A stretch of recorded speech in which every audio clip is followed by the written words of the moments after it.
which elements. It says on here. It says it's got some numbers. I don't know what the numbers mean actually. And then it says the population and the maximum tech level that they can get to and stuff. And it started off Megalomania as a game where you flew around in a spaceship, and all the it's got loads of icons here for all the different elements and other stuff.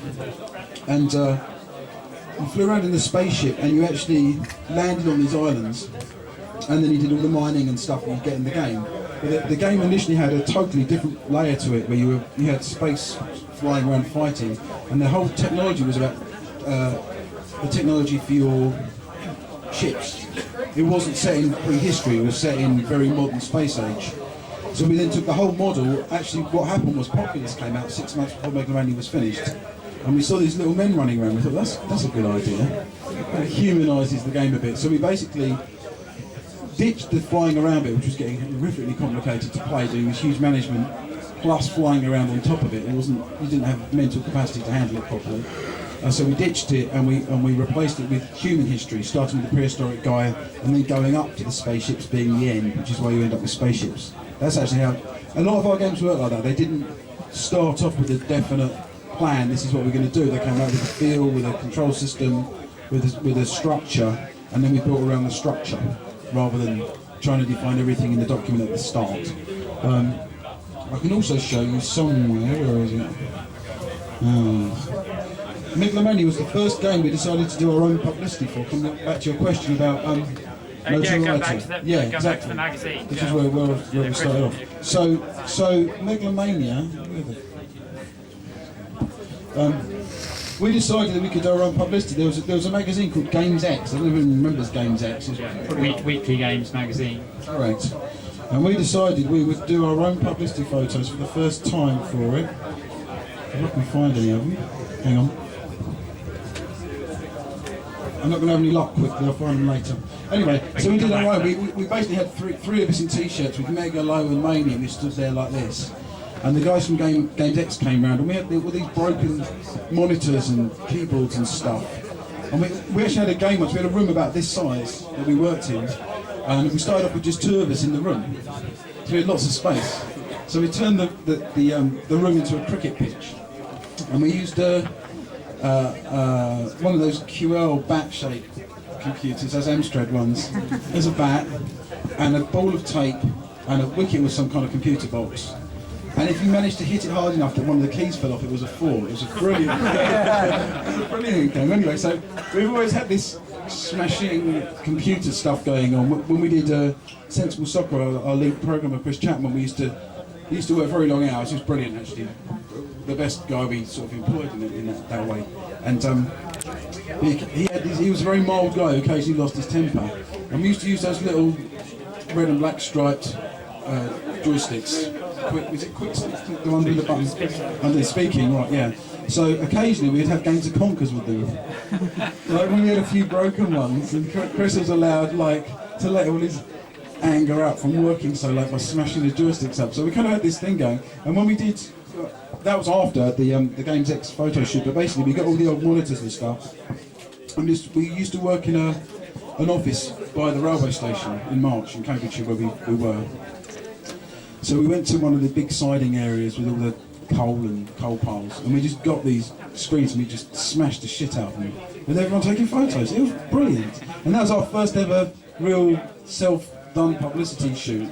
And it taught us in those days, you're right, the relationships with magazines were important, and it was so easy to generate publicity just by backing up good games with something interesting. You know, you didn't have to do much. I mean, we had our own World Cup for Sensible Soccer, and we invited all the journalists, even like Dominic Diamond came with his film crew at the time. He played as Scotland. Everyone played as a team, different nationality, and we just held the World Cup. Had fish and chips and beers halfway through it. It was won by Phil King, who was one of the journalists at Newsfield. Yeah, he played as Denmark. He beat Jason Dutton in the final. It was a very tense final actually. Denmark, Germany, and Denmark won. It was a bit of a prelude for what happened. It was almost a preview of the real tournament in the end. Absolutely. So we had Yeah, we did. We had a lot of fun there. Yeah. Okay, we'll move on from there. Yeah. N's for needing a publisher.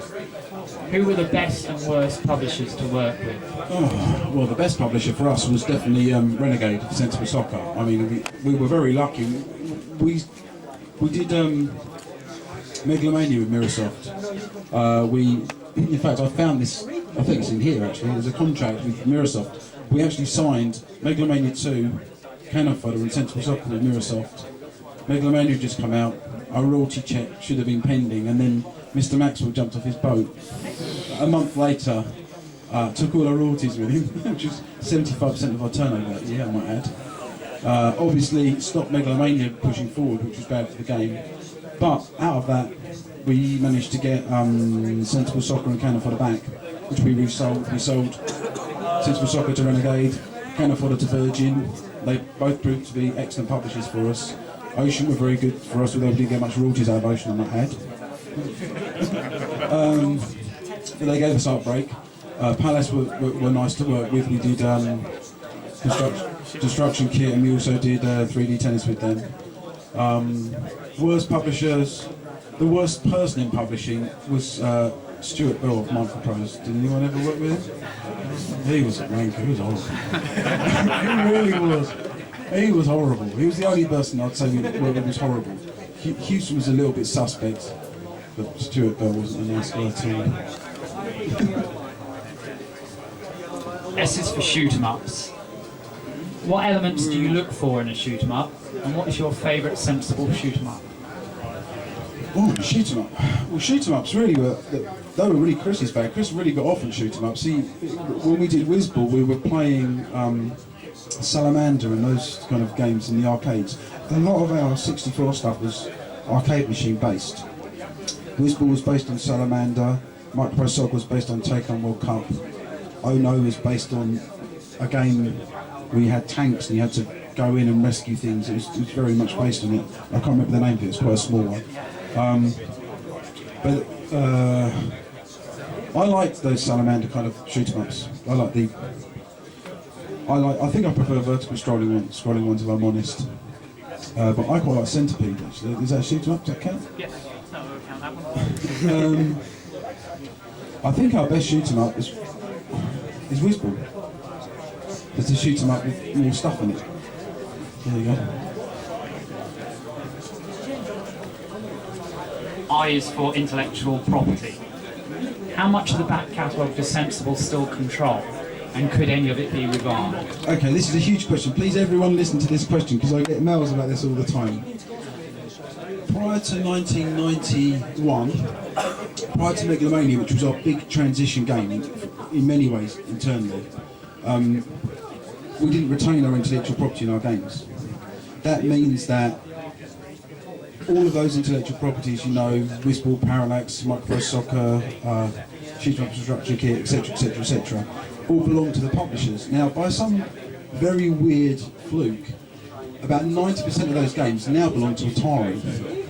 Because Atari kind of acquired Infogrames, who acquired Ocean, and they also acquired Titus, who acquired Palace, and I think they even acquired Firebird. Because I think Titus might have acquired them. There's weird relationships anyway. Most of our games have ended up at Atari. And occasionally I go to Atari and say, look, people want to do stuff with our games.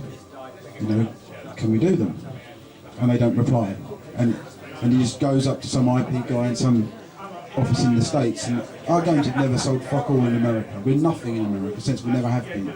So no one knows what it is, it has no value, and they just ignore it. And that's what happens. That's actually what's happened. And with the modern ones, they're all with Codemasters. So all the stuff, Codemasters bought everything that we retained as IP, which is Megalomania, Sensible Soccer, Cannon Fodder series.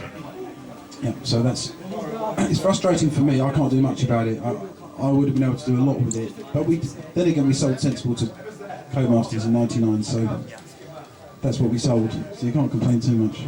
The Atari story kind of leads on to the next one, which is B is for bad luck and bad publicity. How did controversies like the Poppy on Cannon Fodder affect the company? Okay, so the Poppy on California was actually pretty good for getting interest in it, to be honest, I think. And it was a ridiculous, and I think